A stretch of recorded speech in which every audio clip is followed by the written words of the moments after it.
সেদিন রাতে হঠাৎ করেই আবেগে ভেসে গিয়েছিলাম। ভাতিজা চুপচাপ আমার পাশে এসে দাঁড়ালো। তার চোখের দিকে তাকিয়ে বুঝতে পারলাম সে ঠিক আমার মতোই কিছু অনুভব করছে। আমি এগিয়ে গিয়ে তার কপালে আলতো করে একটা চুমু দিলাম, তারপর শক্ত করে জড়িয়ে ধরলাম। তো বন্ধুরা, আমার ভিডিওগুলি ভালো লাগলে লাইক, কমেন্ট, শেয়ার করে পাশে থাকবেন। ধন্যবাদ। আমি রিয়া। আমি বিয়ের পর শ্বশুর বাড়িতে আসি। সংসারের টানাপোড়েন, দায়িত্ব আর একাকিত্বের ভেতরেই আমার দিন কেটে যাচ্ছিল। আমার ভাতিজা অনেকটা সময় আমার কাছেই কাটাতো।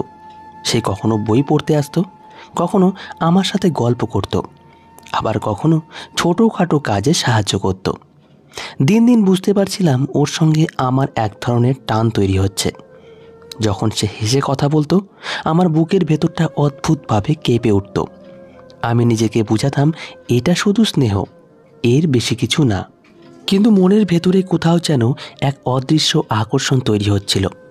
ভাতিজার চোখে অদ্ভুত এক ভালোবাসার ঝলক আমি প্রতিদিন খুঁজে পেতাম। সেদিন দুপুরে ঘরে আমি একা ছিলাম। সে হঠাৎ দরজার সামনে এসে দাঁড়ালো। আমার দিকে তাকিয়ে একটু হেসে বলল, চাচি, আপনাকে খুব ক্লান্ত লাগছে, আপনি ঠিক আছেন তো? আমি উত্তর দিলাম, হ্যাঁ আছি, শুধু একটু একা লাগে মাঝে মাঝে।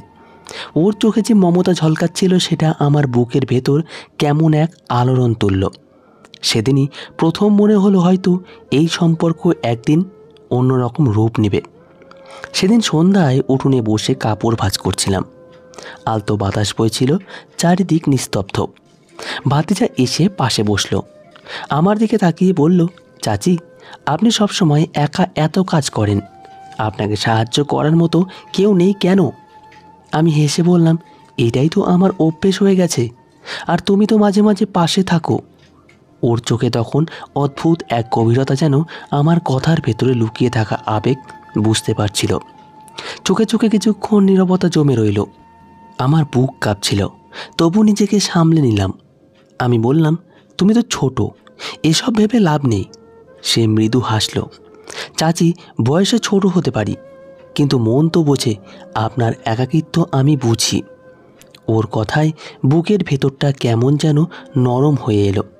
সেদিনই মনে হলো এই সম্পর্ক হয়তো শুধু ভাতিজা চাচির সীমানায় আটকে থাকবে না, ভেতরে ভেতরে অন্য এক গল্প জন্ম নিচ্ছে।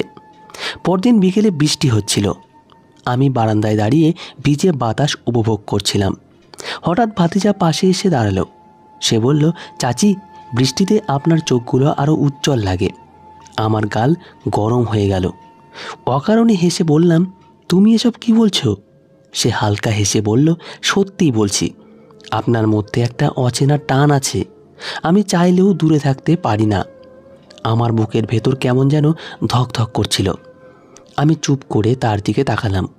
মনে হলো এই নীরবতা হাজার কথার থেকেও বেশি কিছু বলে দিচ্ছে। এক মুহূর্তে ও হাত বাড়িয়ে আমার ভেজা চুলটা কপাল থেকে সরিয়ে দিল। সেই স্পর্শের শরীরটা যেন কেঁপে উঠল। আমি কিছু বললাম না, শুধু চোখ নামিয়ে দাঁড়িয়ে রইলাম। সেদিন মনে হলো আমাদের মাঝের সম্পর্ক আর আগের মতো থাকছে না। এক অদ্ভুত আবেগে শুরু হয়ে গেছে, যা থামানো কঠিন। সন্ধ্যায় বিদ্যুৎ চলে গিয়েছিল। বাড়ি অন্ধকারে ডুবে আছে। আমি রান্নাঘরে মোমবাতি জ্বালাচ্ছিলাম। হঠাৎ ভাতিজা এসে পাশে দাঁড়ালো। তার চোখে মোমবাতির আলো ঝিলমিল করছিল। আমি চুপ করে তাকিয়ে রইলাম। মনে হলো সময় থেমে গেছে। সে ফিসফিস করে বলল, চাচি জানেন, আপনাকে ছাড়া এই ঘরটা ফাঁকা লাগে। আমি কেঁপে উঠলাম। হাতের মোমবাতি প্রায় পড়ে যাচ্ছিল। সে তাড়াতাড়ি হাত বাড়িয়ে আমার হাতটা ধরে ফেলে। আমাদের দুজনের আঙুল জড়িয়ে গেল অজান্তেই। আমি নিচু গলায় বললাম, এভাবে বলা ঠিক না। সে হেসে বলল, কিন্তু মনের কথা না বললে কি মন শান্ত থাকে? আমার হৃদস্পন্দন বেড়ে যাচ্ছিল। মনে হচ্ছিল এই নীরবতায়, এই অন্ধকারে আমাদের চোখে চোখে কত অজানা কথা আটকে আছে। সেদিন রাতে বুঝলাম এই সম্পর্কটা কেবল দায়িত্ব বা আত্মীয়তার মধ্যে সীমাবদ্ধ নেই, এর মধ্যে একটা গভীর টান তৈরি হয়েছে। সেদিন রাতে সবাই ঘুমিয়ে পড়েছিল। আমি উঠোনে বসেছিলাম, চাঁদের আলোয় আকাশটা দেখছিলাম। হঠাৎ ভাতিজা চুপি চুপি এসে পাশে বসলো। তার চোখে ছিল ভীষণ টান, অন্তরের লুকানো ভালোবাসা। আমি বললাম, এভাবে রাতে বারবার কাছে আসা কি ঠিক? সে শান্ত গলায় উত্তর দিল, চাচি, আমি আপনাকে সম্মান করি, কিন্তু জানি না কেন আপনার কাছাকাছি আসলে এক অদ্ভুত শান্তি পাই। আমার বুকের ভেতর হঠাৎ কেঁপে উঠল। সে ধীরে ধীরে হাত বাড়িয়ে আমার হাতের উপর রাখল। হাতটা গরম হয়ে উঠল, যেন অনেক দিনের চেপে রাখা আবেগ এক মুহূর্তে ভেসে উঠল। আমি হাত ছাড়াইনি, বরং প্রথমবারের মতো বুঝলাম আমার ভেতরেও তার প্রতি আলাদা এক টান জন্ম নিচ্ছে। সে আস্তে আস্তে বলল, আপনি যদি একবার চোখের দিকে তাকান বুঝবেন আমি মিথ্যে বলছি না। আমি সাহস করে চোখ তুললাম। তার চোখে যে সত্যি ছিল তা আমাকে ভীষণ নরম করে দিল।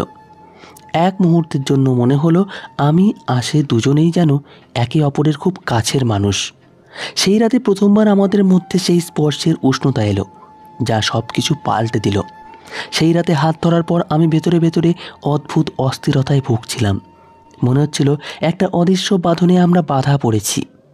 পরের দিন সন্ধ্যায় ভাতিজা আবার আমার পাশে এসে বসলো। আলতো করে জিজ্ঞেস করলো, চাচি, কাল রাতে আমি যদি কিছু বেশি করে ফেলি মাফ করবেন। আমি মৃদু হেসে বললাম, না, ভুল করনি, কিন্তু এইটা ভুলে যেও না, আমাদের সম্পর্কটা সহজ নয়। সে গভীর দৃষ্টিতে আমার দিকে তাকালো। আমি জানি সমাজ হয়তো এটা মেনে নেবে না, কিন্তু আমার হৃদয় তোমাকে ছাড়া অন্য কাউকে কল্পনাই করতে পারে না। তার কথাগুলো শুনে বুক কেঁপে উঠল। আমার ঠোঁটে একরাশ নীরবতা জমে গেল। হঠাৎ সে খুব সাবধানে আমার কাঁধে হাত রাখল। চাঁদের আলো সেই স্পর্শ ভীষণ কোমল মনে হলো। মনে হচ্ছিল যেন পৃথিবীর সব চিন্তা দুঃখ মুছে যাচ্ছে। আমি চোখ বন্ধ করে নিঃশ্বাস ফেললাম। তারপর বললাম, যদি এতটাই চাও তবে একদিন সবাইকে জানাতে হবে, শুধু গোপনে নয়, খোলাখুলিভাবে। তখনই বুঝবো তুমি সত্যিই আমাকে চাইছো। যে দুইভাবে উত্তর দিল, আমি প্রতিশ্রুতি দিচ্ছি চাচি, একদিন আমি সবাইকে জানাবো তুমি শুধু আমার পাশে থেকো। সেদিন রাতে আমাদের মধ্যে কোনো সীমা ছাড়ানো কিছু হয়নি, কিন্তু সেই স্পর্শ, সেই প্রতিশ্রুতি আমাদের সম্পর্ককে আরও অভেদ্য বন্ধনে বেঁধে দিল। সেদিনকার প্রতিশ্রুতির পর আমাদের মধ্যে দূরত্ব যেন আরও কমে এলো। ভাতিজা প্রতিদিন কোনো না কোনো অজুহাতে আমার পাশে বসতো, আর আমি নিজের অজান্তেই তাকে খুঁজে বেড়াতাম। একদিন রাতে বাড়ির সবাই আত্মীয়ের বাড়িতে বিয়েতে ছিল। সারা বাড়ি ফাঁকা। আমার বুক ধুকপুক করছিল, কারণ আমি জানতাম আজ রাতেই হয়তো কিছু বদলে যাবে। রাতের খাবার শেষে ভাতিজা চুপচাপ রান্নাঘরে এলো। কথা না বলে শুধু আমার দিকে তাকালো। সেই দৃষ্টিতে এমন এক টান ছিল যেটা উপেক্ষা করা অসম্ভব। আমি ফিস ফিস করে বললাম, আজ রাতে তুমি থাকছো? সে মৃদু হাসলো, মাথা নেড়ে বলল, হ্যাঁ চাচি, আজ তোমাকে একা ছাড়তে পারবো না। সেদিন আমরা একসাথে বসে অনেক গল্প করলাম। সে তার স্বপ্নের কথা বলল, আমি আমার একাকিত্বের কথা বললাম। ঘন্টার পর ঘন্টা কেটে গেল। মাঝে মাঝে ওর হাত আমার হাত ছুঁয়ে গেল। আমি টের পাচ্ছিলাম আমার বুকের ভেতর কেমন অদ্ভুত উষ্ণতা জমে উঠেছে। ঘড়ির কাঁটা যখন গভীর রাত ছুঁল, আমি বললাম, যা কিছু হোক, আজকের রাত আমরা শুধু নিজেদের জন্য রাখি। সে এগিয়ে এসে আমার পাশে বসে চোখে চোখ রেখে বলল, আজ থেকে তুমি একা নও, আমি আছি তোমার জন্য। চাঁদের আলোয় সেই প্রতিজ্ঞার সঙ্গে আমরা একসাথে রাত কাটানোর সিদ্ধান্ত নিলাম। ভয় লজ্জা ছিল, কিন্তু ভালোবাসার টান তার চেয়ে অনেক গভীর হয়ে উঠেছিল। রাতের নীরবতা চারিদিকে ঘিরে ধরেছিল। বাড়ি যেন নিঃশ্বাস বন্ধ করে অপেক্ষা করছিল আমাদের মুহূর্তের জন্য। আমি আর ভাতিজা একসাথে বসে আছি বারান্দায়। চাঁদের আলো আমার মুখে পড়ছিল, আর ওই চোখ সেই আলোয় আটকে ছিল। মুহূর্তটা যেন থেমে গিয়েছিল। হঠাৎ সে আমার হাতটা আলতো করে ধরে ফেলল। আমার বুক কেঁপে উঠল। আমি প্রথমে হাত ছাড়িয়ে নিতে চাইলাম, কিন্তু পারলাম না, বরং সেই উষ্ণতা যেন আমাকে আটকে রাখে। আমি আস্তে করে বললাম, এভাবে কেউ দেখলে কি বলবে? সে মৃদু হাসল, চোখে ভরসা নিয়ে বলল, এখানে তো কেউ নেই, শুধু তুমি আর আমি। তারপর ধীরে ধীরে সে আমার কাঁধে মাথা রাখল। আমার গায়ে কেমন এক অচেনা শিহরণ ছড়িয়ে পড়ল। আমি হাত বাড়িয়ে তার মাথায় আলতো করে হাত বুলিয়ে দিলাম। আমাদের মধ্যে দূরত্ব ভাঙতে শুরু করলো। আমরা চুপচাপ বসে রইলাম। হঠাৎ সে মুখ খুলে আমার দিকে তাকালো। চোখে সেই অনুরাগ, সেই না বলা কথা, যা এতদিন আমাদের মধ্যে জমেছিল। আমি লজ্জায় চোখ নামিয়ে নিলাম, কিন্তু সে আলতো করে আমার চিবুক তুলে নিল। সেই মুহূর্তে আমি বুঝলাম আমাদের ভালোবাসা আর আটকে রাখা যাবে না। প্রথমবারের মতো তার ঠোঁট আমার কপাল ছুঁয়ে গেল।